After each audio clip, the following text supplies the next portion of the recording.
Le 2 avril 2024, alors que des milliers de Kanaks défilent à Nouméa contre le projet de dégel du corps électoral, un camion se fait remarquer dans le cortège. On y voit une banderole sur laquelle on peut lire « Poutine, bienvenue en Kanaki ». Sur une deuxième image, on voit le même camion sous un autre angle, et si on zoome un peu, on peut voir ce drapeau. Et ce drapeau, c'est celui de l'Azerbaïdjan. Et alors que la situation s'embrasait sur l'île, l'abject Darmanin est venu en rajouter une couche le 16 mai dernier. Il y a quelques jours, en commission des lois à l'Assemblée, vous dénonciez une ingérence extrêmement néfaste en évoquant le rôle de l'Azerbaïdjan. Ce matin, l'opinion parle de l'ombre de la Chine, fantasme ou réalité ? Sur l'Azerbaïdjan, ce n'est pas un fantasme, c'est une réalité. Ah oui, les images de Darmanin sans s'être mouillé la nuque avant comme ça, c'est dur, hein. Ça va bien se passer, il va bien se passer. Donc on aurait un problème d'ingérence de l'Azerbaïdjan auprès d'indépendantistes en Kanaki Nouvelle-Calédonie. Bizarre, parce que l'Azerbaïdjan, c'est ici, et la Kanaki Nouvelle-Calédonie, c'est là, c'est pas la porte à côté, et il n'y a pas vraiment d'histoire commune entre les deux territoires. Alors qu'est-ce que c'est que cette ingérence ? Depuis combien de temps ça dure ? Est-ce que ça a un si grand impact que semble le dire le ministre de l'Intérieur ? Et surtout, pourquoi vous infligez des images de Gérald Darmanin alors que vous n'aviez rien demandé ? La réponse à presque toutes ces questions, c'est tout de suite dans CDDM.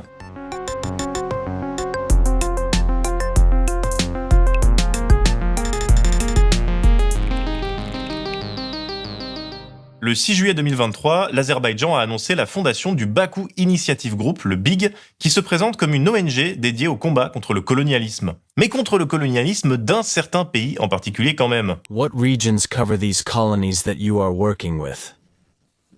New Caledonia, French Guiana, French Polynesia, Guadeloupe, Corsica. En novembre dernier, on a pu voir des indépendantistes de différents territoires d'outre-mer français coller leur drapeau sur une carte du monde devant un président du groupe d'initiative de Bakou, tout sourire. Les Corses n'étaient pas présents, mais ils ont aussi essayé de se mêler des affaires de l'île de Beauté.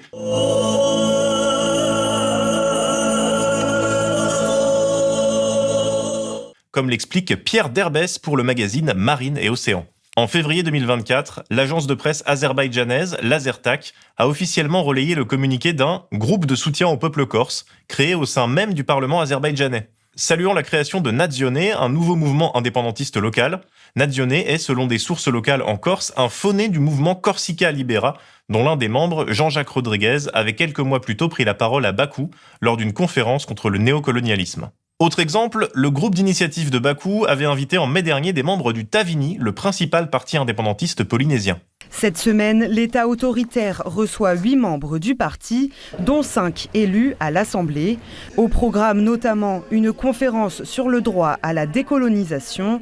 Cette table ronde vise à établir une coopération officielle entre le Parlement azéri et l'Assemblée polynésienne. Donc on a un groupe de lutte contre la colonisation azerbaïdjanais qui se concentre uniquement sur des territoires qui appartiennent à la France. Bon alors peut-être que c'est un combat sincère. L'Azerbaïdjan est peut-être véritablement le grand leader de la lutte contre le néocolonialisme français. Et pas que contre le néocolonialisme. Il y a quelques mois, vous avez peut-être vu passer cette vidéo qui appelle au boycott des JO dans un montage qui alterne des images de compétitions sportives et de violences policières.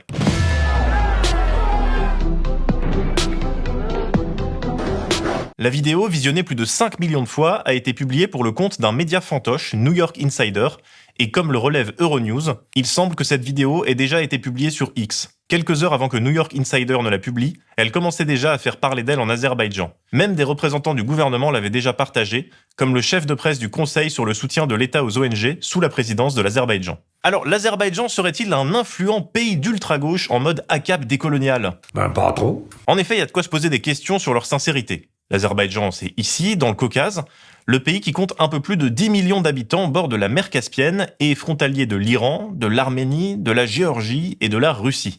Et la capitale, Bakou, est juste ici. Le président, c'est lui. Ilham Aliyev, il est au pouvoir depuis 2003.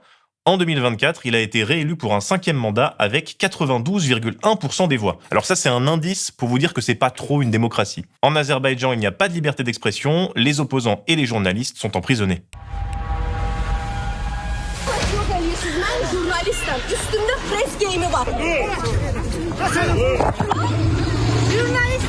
Bref, c'est pas un paradis socialiste et antifa comme... j'ai pas d'exemple de pays, je sais pas, Montreuil. Et puis ce tropisme anti-français de l'Azerbaïdjan, il est récent, et il est particulièrement énervé. Parce que là, je vous ai pas tout raconté, mais d'après une enquête de l'Express, ils ont aussi amplifié la polémique sur les punaises de lit. Ce n'est pas vrai! C'est impossible! possible. Et ils ont même fait une chanson anti-Macron à la télévision d'État.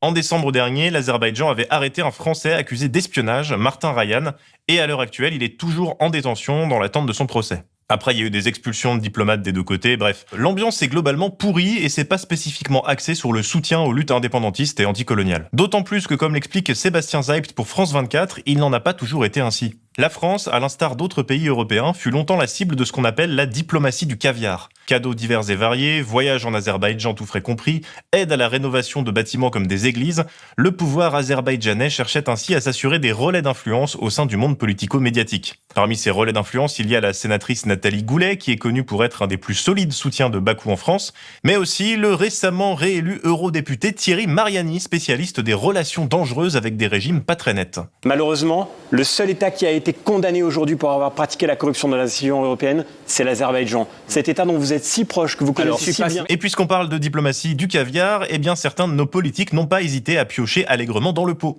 Pour ouvrir une boîte de caviar, il vous faut une pièce de monnaie, une cuillère, que vous allez insérer entre la base et le couvercle de votre boîte, et tout simplement l'ouvrir de cette manière. Le 25 janvier dernier, Laurent Léger signait dans Libération une enquête intitulée « Lien encombrant avec l'Azerbaïdjan, Rachida Dati rattrapée par le caviar de Bakou ».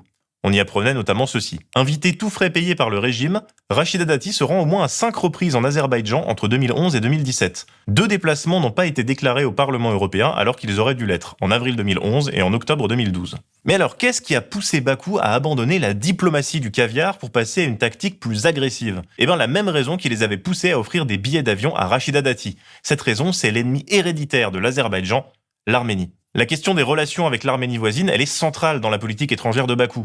En 2020, Ilham Aliyev entre en guerre avec Erevan pour reprendre le contrôle du Haut-Karabakh, une région historiquement peuplée d'Arméniens et contrôlée par des séparatistes, mais considérée par la communauté internationale comme faisant partie de l'Azerbaïdjan. Le 19 septembre dernier, après une nouvelle offensive de l'Azerbaïdjan, les autorités du Haut-Karabakh ont déposé les armes et la population arménienne de la région a, dans sa quasi-totalité, fui vers l'Arménie. À Stepanakert, le temps s'est figé. Sur la grande place, des poussettes, des chariots, abandonnés par les habitants dans la précipitation. Je détaille pas plus, à Blast on avait fait un reportage à ce sujet, le lien il est dans la description.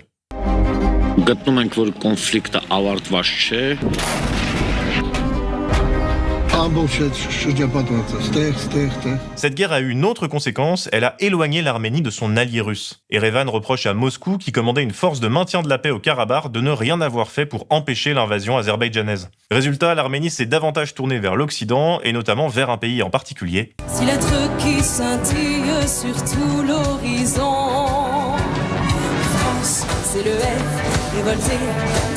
Bon, stop, on n'a pas besoin d'entendre ça. Oui, la France et l'Arménie, qui ont déjà de bonnes relations historiquement, ont décidé de nouer un accord, notamment pour du matériel militaire. La France et l'Arménie ont déjà signé à l'automne une lettre d'intention en matière de défense aérienne, incluant l'acquisition de 3 radars Groundmaster, de Thales, permettant de détecter un aéronef ennemi à 250 km de distance, et de jumelles de vision nocturne fabriquées par Safran et livrées jeudi. Et ça a turbo-fâché Ilham Aliyev, qui s'est rendu compte que toute sa diplomatie du caviar avait été inutile. Comment voulez-vous votre caviar, monsieur ? Pas de caviar pour moi, merci. Je n'ai jamais aimé ça. Il avait déjà commencé à se montrer menaçant en mars 2023, quelques mois après le vote par le Parlement français d'une résolution condamnant l'agression militaire de l'Azerbaïdjan. One of the countries that still is pursuing the neocolonialism is France.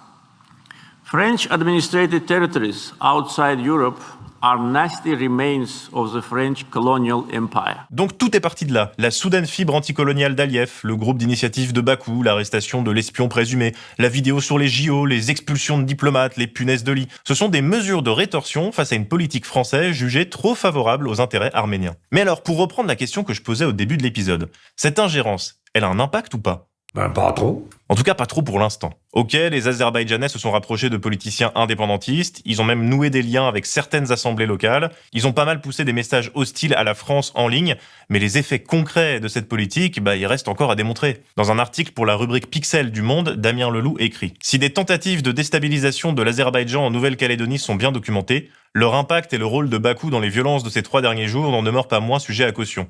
Ce que fait Aliyev, c'est plutôt essayer de mettre de l'huile sur le feu. Et il faudrait quand même une sacrée mauvaise foi pour expliquer que l'existence de mouvements indépendantistes dans les territoires d'outre-mer français, c'est à cause de l'Azerbaïdjan. Et il faudrait quand même un sacré mépris pour venir dire que c'est des ingérences étrangères de l'Azerbaïdjan ou de n'importe qui sont à l'origine des mobilisations récentes des Kanaks. Et évidemment, la situation coloniale de la Kanaky Nouvelle-Calédonie est une réalité. Usul et Lumi en ont longuement parlé dans une émission que vous connaissez peut-être. La révolte des Kanaks, c'est une révolte de colonisés. C'est quand même dur de prétendre le contraire, mais ils vont essayer quand même. Alors on va voir comment ils s'en sont sortis, nos journalistes préférés. Bah, pas très bien. Après, ça veut pas dire qu'il faut être naïf. L'Azerbaïdjan, c'est une dictature qui ne fait que servir ses intérêts géopolitiques particuliers. D'ailleurs, le gouvernement azerbaïdjanais n'a pas vraiment l'air de se formaliser de ces questions coloniales quand il s'agit de vendre massivement son gaz à l'Union européenne.